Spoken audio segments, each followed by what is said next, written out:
Like people, objects can also harbor energy.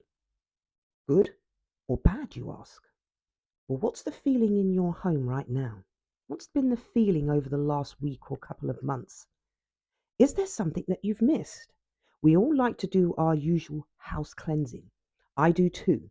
I have my sage, I clear out old energy, I let new energy in with fresh air and new affirmations to bless the house. Of course we do.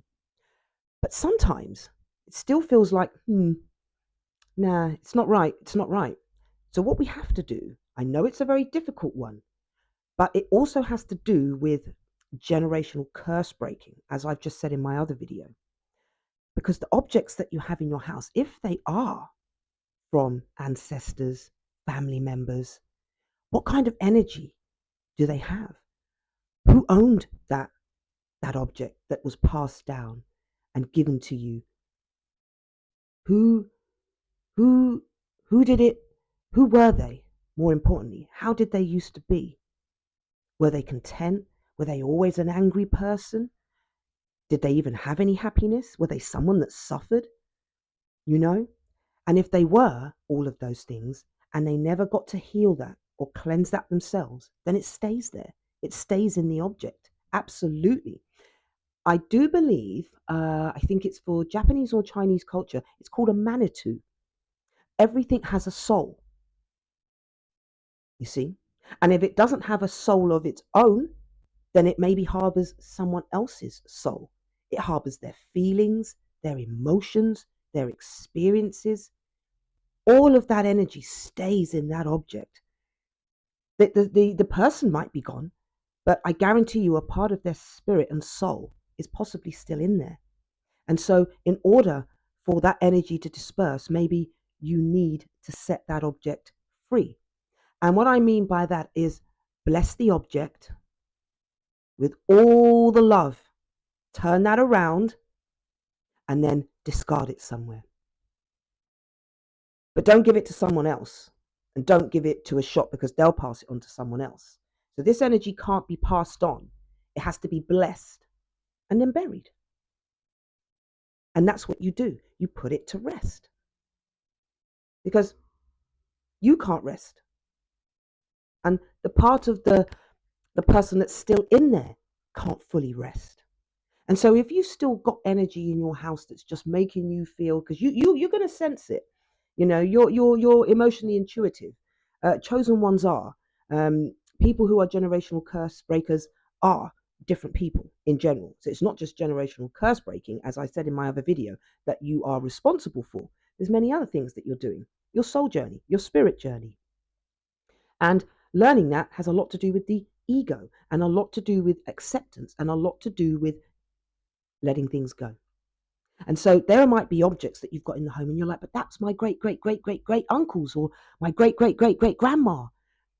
And you'll be like, I can't give that up. I can't give that up. But what you've got to ask yourself is what has keeping it been doing? Hmm? You might say, well, nothing. It's staying the same. Yeah, that could be just as bad as a problem as things going downhill. You see, maybe you can't progress further up or higher because you're not letting the object go. So it's time to maybe look at some of the things that have been passed down to us and look at them and really reflect who had it, what their life was like, who they were like, and ask yourself, is that an energy, a personality that you keep in your house? Because if someone came to you like that today, you'd be going, no, no, thank you. You know, you're not going to invite them in, are you? No. So it's the trap between, but it's sentimental. I loved them. They loved me. I need to keep this. This is part of a memory. If I don't have this, they'll be gone. No, no, no, no, no, sweethearts. You can remember up in there. And you can remember, most importantly, your loved ones in the heart. Multiple ways to remember your loved ones. Sometimes to keep the objects is keeping a certain energy still flowing and going when no, there's no need for that anymore. It's gone. So it doesn't need to be here. And so we have to really look at some of the things that we keep from our ancestors, from our loved ones when they've passed. And I know it seems difficult to part with that, but that is a test in itself. And just to help, I've had to do it myself, you know. And there are a number of things that I had given, and because I was adopted, it was very difficult to let these things go because they were the closest I was going to get to family. And then when I did meet family, it was as far away as it could get. So it didn't work. And then hence why the big crystal that I got, it's over 100 years old, I've had to look at that now and say to myself, you remove it or you heavily cleanse that. And when the time comes, I will be ready. And so it's very, very difficult. At the moment, I have the crystal moved somewhere else, so it's not in my home until I can be sure of what truly needs to be done with it. Because I don't want to be too hasty and throw something out that could be cleansed. But I certainly don't want to keep something that harbors too much trauma. And as much as I love it, and it belongs to my Russian grandmother, because she was a clairvoyant, I don't know her life. I didn't get the chance to hear about it. And I also don't know what kind of predisposition she had either. And I don't know how much damage or danger that could be for me. And the risk is too great because in my family, there was a lot of sorrow and sorrow that they couldn't come back from, and they let it consume them. And then that became something that made them turn out to be not very nice people. And that's what happens when you don't heal or you don't accept. Acceptance is key. Acceptance is key.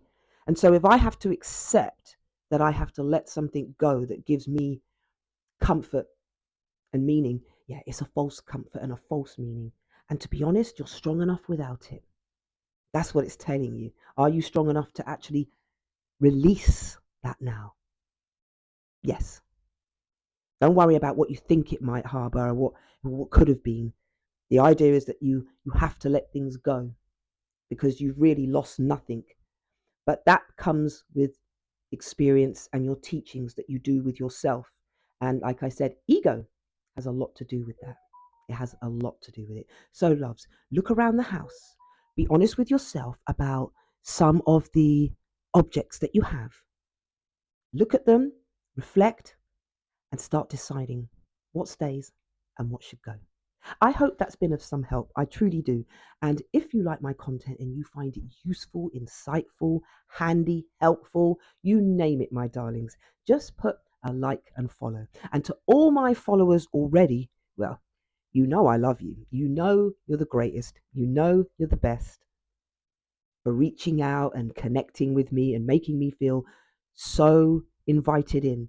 um, I love you for that. I love you and for being open and honest. Let's see what we can share. Let's see how we can lift each other and be there for one another. I may never see you or ever get to fully know you, but that doesn't mean I can't love you and send you all the best energy that one can send to another human being.